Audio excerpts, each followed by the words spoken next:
네,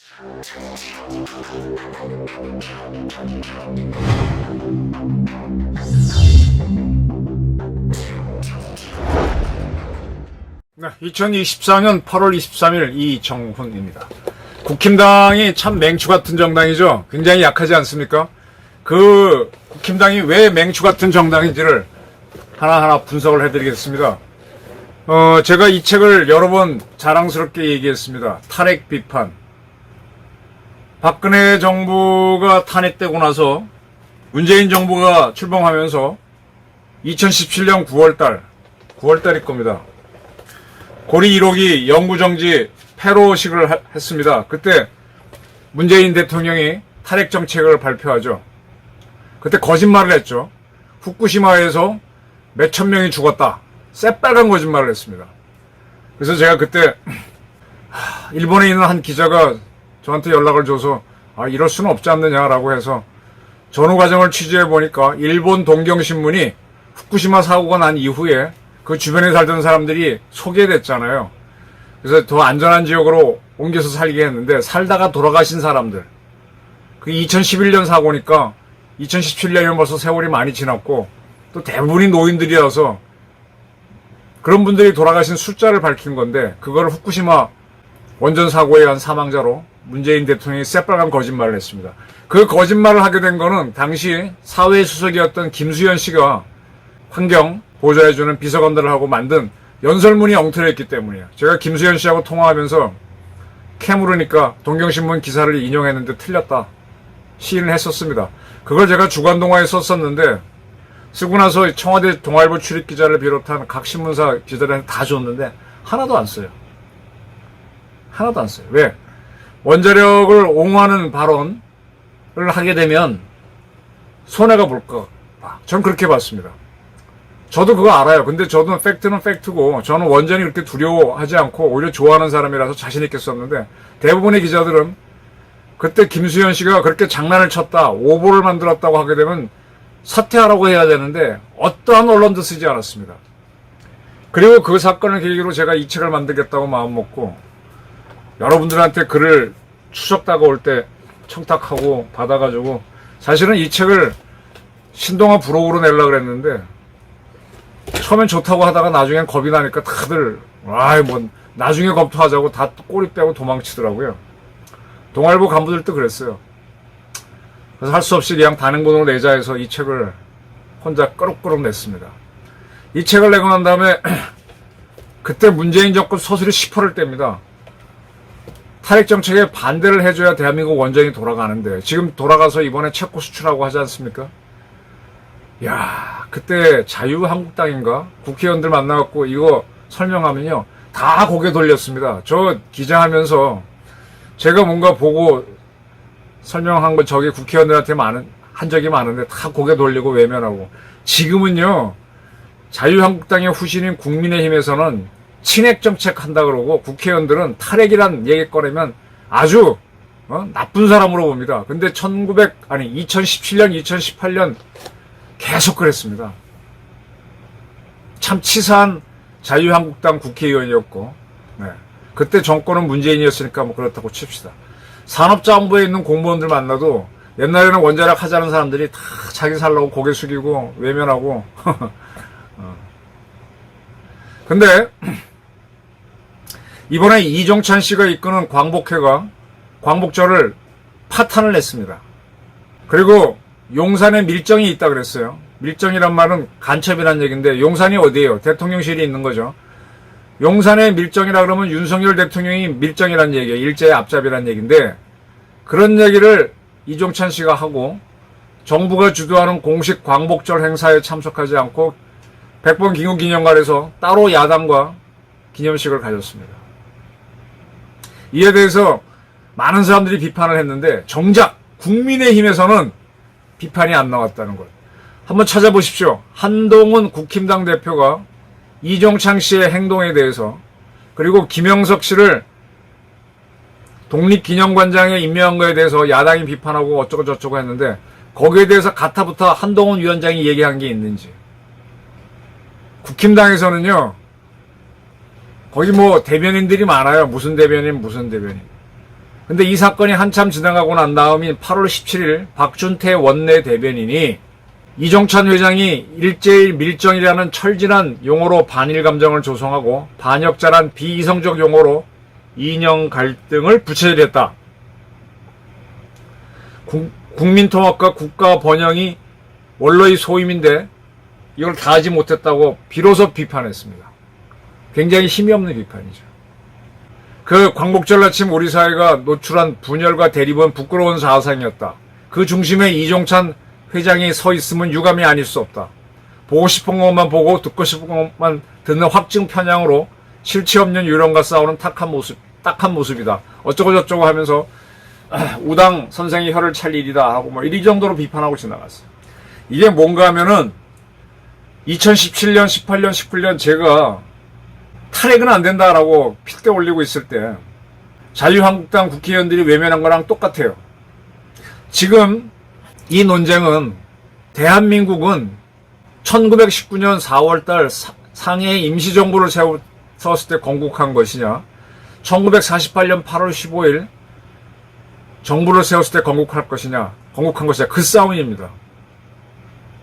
여기에 대해서 정확한 자기 판단을 못 가지면은 계속 이 싸움에 휘둘리게 되고요. 역사관을 못 갖습니다. 저도 좋죠. 1919년 임시정부가 들어선 거를 대한민국 건국으로 하면 좋죠. 저도 한때 거기에 그게 옳다고 빠졌습니다. 우리가 좀, 왜 그러느냐. 연세대학교도 1945년 해방이 되면서 그때 아마 비로소 대학이 됐고, 고려대학도 그때 됐습니다. 동국대학도 그때 되고. 그 전까지는 다 전문학교로 있었어요. 전문학교는 정식 학교가 아니잖아요. 근데 우리가 연세대학교는 1885년 창립, 고려대학교는 1905년 개교, 이렇게 다 하는 거는 전문학교 시절부터 치는 거거든요. 저는 과거의 명문인 경복고등학교를 나왔는데, 경복고등학교는 1921년 개교로 돼 있습니다. 근데 그때는 제2고등보통학교로 개교를 했어요. 대일항쟁기 때죠.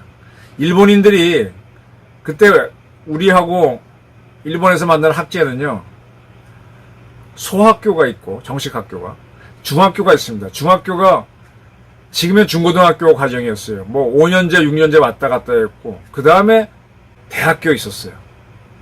이 중학교를 나중에 지나서 중고등학교로 분리시킨 겁니다. 그리고 자기네들이 병합한 조선 땅에는 소학교는 정식 학교인데, 정식 학교는 아니고 소학교와 비슷한 조선인들 교육시키는 학교로 보통학교를 뒀어요. 그리고 중학교랑 비슷한 정식 학교는 아니죠. 그런 걸로 고등보통학교를, 그걸 줄여서 고보라 그랬습니다. 경복이 제2고보고 경기가 제1고보로 바뀝니다. 그리고 대학교가 있는데, 대학교와 비슷하지만 정식 학교가 아닌 걸로 전문학교를 뒀어요. 그래서 그들은 이 조선 땅에 정식으로 소학교가 있었습니다. 일본인들이고 친일파들이 다니는 학교. 근데 조선인들이 다니는 건 다 보통학교였고, 정식으로 중학교가 있었어요. 그 정학교의 후신이 서울에서만 보게 되면 서울고등학교가 당시 경성중학교로 일본인들이 다녔고, 용산고등학교가 그때 용산이었는지 잘 자신이 없는데 그게 중학교였어요. 경기는 1900년에 개교를 했습니다. 대한제국 때 개교를 해서 그때는 우리나라 유일한 학교였기 때문에 일본을 본따서 그냥 중학교라 그랬습니다.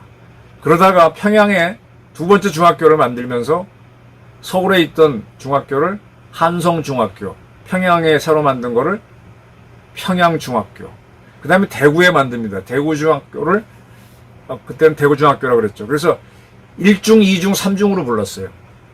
그러다가 이제 한성을 경성으로, 왜 일제가 들어오면서 경성으로 부르고 저 평양 이렇게 부르다가 그 학교들도 그건 정식으로 대한제국이 만든 중학교인데 합병되고 나니까 고보로 바꿔버렸죠.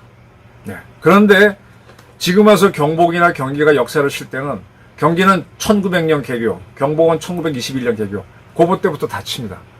참 이렇게 하는 게, 그런 개념으로 보게 되면 우리도 1919년 임시정부를 세운 게 우리 힘으로 세운 거니까 우리 뿌리로 삼아도 좋죠. 좋습니다. 저도 거기에 흠뻑 빠져 있었습니다. 근데 제가 그 후에 발견한 게 뭔가 하면은, 이 대한민국이란 나라는 이게 보통 나라가 아니구나. 제가 꽝 깨달은 게 뭔가 하면은, 단군이 나라를 세우고 지금까지 반만년을 왔다고 하는데, 그 모든 나라가 군주국이었어요. 근데 딱 대한민국만은 공화국입니다. 이 나라만은요, 다른 나라와 달리 조선도, 고려도, 신라도, 백제도 자기 나름대로 건국일이 있을 겁니다. 그건 그들이 축하하면 되는 거죠. 근데 이 대한민국도 건국한 날이 있어요. 그걸 19년 후 삼냐, 48년 삼냐, 그거는 이제 논란거리가 될 수 있죠. 우리는 분명히 다른 날. 근데 이건 공화국입니다. 공화국. 역사상 유례가 없는 거예요. 제가 한참 공부를 해보니까 공화국이 군주국보다가도 훨씬 더 국부가 세지더라고요. 그게 미국 대통령이 공화국이잖아요. 임기제잖아요. 근데 미국 대통령이 황제라고 우기는 사람들, 왕이 있다는 나라들을 아주 우습게 봅니다. 공화국이 더 우위에 있는 겁니다. 그래서 북한도 공화국이라 그래서 딱 6.25 영화 보게 되면 공화국에서 와 시다 딱 이러는 게 지들이 더 우월하다. 우리도 공화국인데 사실은. 지들은 인민공화국인데 그게 더 우월하다고 자랑하는 겁니다. 군주국보다 왜 더 국부가 세지는가 하면은 아주 위대한 군주의 아들이 군주가 되는 게 옛날에는 가장 좋은 군주를 뽑는 제도였는데 그래서 혈통을 강조했던 거죠. 근데 공화국이 되게 되면 군주가 되겠다는 농기들을 경쟁시켜서 그중에 제일 잘하는 걸 뽑으니까 더 센 거예요. 그리고 모두의 재능을 갖고 돈을 벌게 했습니다. 옛날에는 무슨 철을 다룰 줄 알면은 지가 그걸 만들어서 국가에 공납으로 하는 것밖에 없는데 이건 내가 팔아먹게 만드는 거야. 그러니까 돈이 떼부자가 되니까 거기서 이 사람이 다양한 무기도 만들게 되고 하니까 물산이 풍부해지고 전쟁 능력이 커졌기 때문에 공화국이 군주국을 막 잡아 들어갑니다. 그 유럽에서 먼저 공화국이 되는 근대화가 됐기 때문에 아시아, 아프리카, 남미를 식민지로 하는 거예요. 그 반열에 우리도 뒤늦게 올라간 겁니다. 공화국이 돼야만 군주국의 문제를 극복하는구나 하고 그 나라를 만든 게 48년이냐 19년이냐 이 문제입니다. 자, 19년으로 하게 되면 아까 경북고등학교 뿌리를 21년으로 잡느냐, 연세대학교 뿌리를 1885로 잡느냐 이거로 보게 되면 19년부터 잡으면 좋죠. 왜 경북고등학교나 연세대학 이렇게 잡아도 문제가 없습니다만 대한민국은 조금 문제가 있습니다. 그거는 문재인을 보면 제일 이해하기 좋아요. 문재인 씨가 대통령을 할 때 어떤 짓을 했는가 하면요. 2019년 3.1절 기념식에서 친일잔재 청산은 너무 오래 미뤄둔 숙제다. 이게 반일을 하게 되면 표가 올라간다는 걸 아주 잘 알고 있습니다. 이걸 그대로 따라하는 게 이종찬이에요. 그러면서 문재인은 뭐라는가 하면 일제는 독립군을 비적으로 독립운동가를 사상범으로 몰아탄압했습니다. 여기에서 빨갱이란 말도 생겨났습니다. 사상범 빨갱이는 진짜 공산주의자에게만 적용되지 않았습니다. 민족주의자에게 아나키스트는 무정부주의자죠. 이종찬 씨의 백부가 아나키스트였죠. 아니지, 큰할아버지가. 네. 아나키스트까지 모든 독립운동가를 낙인 찍는 말이었습니다. 라고 연설했습니다. 그리고 2019년 현충일 추념사에서는 45년 일본이 항복하기 전까지 마지막 5년 임시정부죠. 임시정부는 대한민국 정부는 중국 중경에서 자유합작을 이뤘고 광복군을 창설했다. 임시정부는 41년 12월 10일 광복군을 앞세워 일제와의 전면전을 선포했다. 광복군에는 무정부 세력 한국청년 전지공작대에 이어 약산 김홍봉 선생이라는 단어를 붙여서 이끌었던 조선의형대가 편입돼 마침내 민족의 독립운동 역량을 집결했다. 통합된 광복군 대원들의 불그리 항쟁 의지, 연합군과 함께 기른 군사적 역량은 광복부 대한민국 국군 창설의 뿌리가 되고 나아가 한미동맹의 토대가 됐다라고 했습니다. 자, 광복군에 좌우의 군대가 다 들어왔다. 그러니까 임시정부에는 좌우가 다 들어와 있었다. 이겁니다. 아까 3.1절 기념사를 제가 말씀드렸죠. 현충일 기념사에서는 한국군의 뿌리는 광복군이다. 광복군에는 김원봉이 이끌었던 조선의용대가 들어왔고 무정부 세력도 들어왔고 이런 색들이 일컫고 그것이 대한민국 국군의 뿌리고 한미동맹의 뿌리다 이렇게 돼요. 경북고등학교나 연세대학교에서 만약 내전이 벌어졌다면은 거기 내전이 벌어진 적이 없죠. 학교가 두 쪽 난 적이 없죠. 근데 대한민국은 45년 해방이 됐고 그 다음에 두 쪽이 납니다. 건국을 하고 난 다음에 50년 전쟁을 치릅니다. 그 다음부터 우리 사회에서 철저하게 배제했던 게 공산주의 세력이에요. 공산주의 얘들은요, 먼저 자기네들이 분단을 주도했습니다. 즉 우리가 반탁을 할 때 신탁으로 가겠다고 거꾸로 갔고, 나중에 그러면은 좋다, 반탁 받아들이겠다라고 해서 남북한의 하나의 정부를 만들어 유엔이 할 때 그건 또 거부했어요. 지들이 스스로 분단으로 갔습니다. 그들이 유엔에서 요구한 걸 부정했어요. 그래 놓고 지금 와서는 이승만이 단정을 했기 때문에 분단이 됐다 그러는데 지들이 한 겁니다. 그래 놓고 전쟁을 일으켰어요. 우리는 코피 튀게 터졌죠. 그 다음부터 우리가 나라를 만들어 오는 과정이 너무 드라마틱합니다. 항상 문제가 있는 줄 알았던 이승만, 박정희, 전두환이 이렇게 발전시켜놨거든. 근데 이걸 물타기 해야 돼요. 공산주의라고 하는 거는요, 제가 공부해 보니까 태양이 있으면 항상 나타나는 그림자 같은 거예요. 빛이 세면은 더 진하게 그림자가 나오죠. 태양이 세면. 빛이 여러 군데에서 오게 되면 그림자는 없어질 수 있지만 그림자는 있습니다. 이게 없어지지가 않아요. 공산주의를 타도한다? 이념 문제다? 아니요. 이건 항상 따라다녀요. 제가 있으면은 제 기준으로 가치관에 의해서 버리는 것과 택하는 게 있듯이 항상 따라다니는 겁니다. 내가 잘 살아도 공산주의가 있고 못 살아도 공산주의가 있어요. 이 자들은 어떻게 하는가 하면은 기존에 이뤄낸 성과에서 문제점만 계속 떠들어요. 이번에 한겨레 신문이 어떻게 선동을 했는가 하면은 여러분들 잘 아실 겁니다. 부자들이 내가 원래 돈을 벌었어요. 제가 한 5억 정도 원래 연봉을 받았다 그러면 세금 어마어마하게 냈거든요. 제가 한 거의 50% 낼 겁니다. 한 3억쯤, 2억 낸다고 합시다. 근데 지금 여러분들 중에서 누가 어른이 돌아가셔서 그 분의 재산을 상속받을 때 5억 원까지는 세금 하나도 안 내요. 그러면서 한겨레는 5억 상속받는데 세금은 제로, 5억 사업 근로소득으로 거두면 세금 2억인가 뭐 1억인가 이렇게 썼어요. 그러면서 부자들이 이 증여를 통해서 증여세가, 상속세가 없으니까 부자가 된다 이렇게 썼습니다. 맞는 말이죠. 근데 이 부자들이 5억을, 근데 5억은요 보통 사람이 다 증여합니다. 못 사는 사람들도, 그분들도 아예 세금 없이 다 증여해요. 자식들한테. 있는 사람들한테서 5억이 경계선이 될 뿐이지. 근데 이 6억 5억을 증여를 하려면 제가 한 10억 이상 벌어가지고 저도 좀 쓰고 그 다음에 세금도 한 몇 억 내고 나서 남은 돈을 주는 거예요. 그러니까 이게 그냥 공짜가 아니라 사업 근로소득으로 번 돈에서 세금 다 내고 남은 돈을 주는 거란 말입니다. 이렇게 박박거리고 산 사람들이 부자가 아니에요. 우리 같은 사람들이에요. 근데 이렇게 선동합니다. 여기에 넘어갑니다. 이게 이런 식으로 선동하는 게 공산주의예요. 한겨레가 공산주의라는 게 아니라 이런 식으로 곧다곧대 그거 대비를 해서 씹어대기 때문에 나옵니다. 자, 그리고 이 공산주의는 항상 어디가 낍니다. 얘네들이 이동희가 뭐 공산주의 먼저 처음 시작할 때는 자기들 세상 만들려고 하니까 안 되니까 우파에 자꾸 붙어요. 그게 좋은 게 조선의용대? 이게 왜 광복군에 붙었겠어요?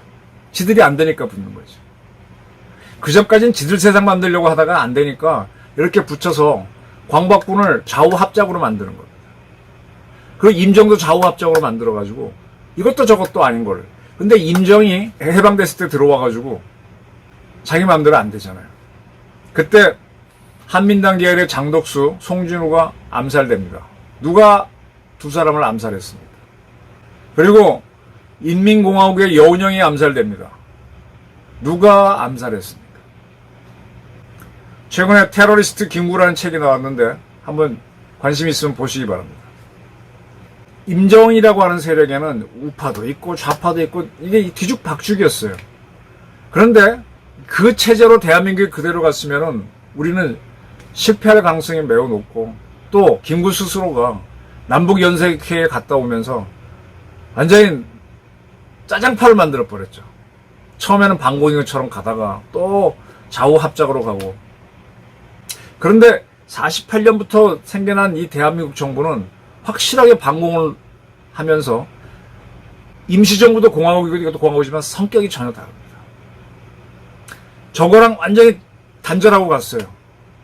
근데 설사 저기서 첫 번째 대통령을 꼽아도 이승만이니까 사실은 의미가 없는데, 네. 그러면서 지금 대한민국이 만들어진 겁니다. 여기에 좌파가 자꾸 들어오게 되면은 대한민국은 다시 후퇴합니다. 그래서 이 지금 대한민국 만든 이 공로가 이승만, 박정희, 전두환 이렇게 온다는 거를 이걸 보자는 겁니다. 그래서 건국절 논쟁이 나온 거예요. 근데 이런 문제에 대해서 이 좌우합작으로 가게 되면 얼마나 흔들리는지 그건 수타히 경험했죠. 전쟁도 치러봤고 공산주의랑 같이 가다 보니까 전쟁까지 당했고 우린 내분 치르고 사람 많이 죽고 지금까지도 애를 먹고 있잖아요. 그리고 48년부터 우리를 만들어 온 영웅들에 대한 평가는 못하고 있고 그래서 건국절 주장이 나오는 겁니다. 이게 뉴라이트 입장일 수도 있겠죠.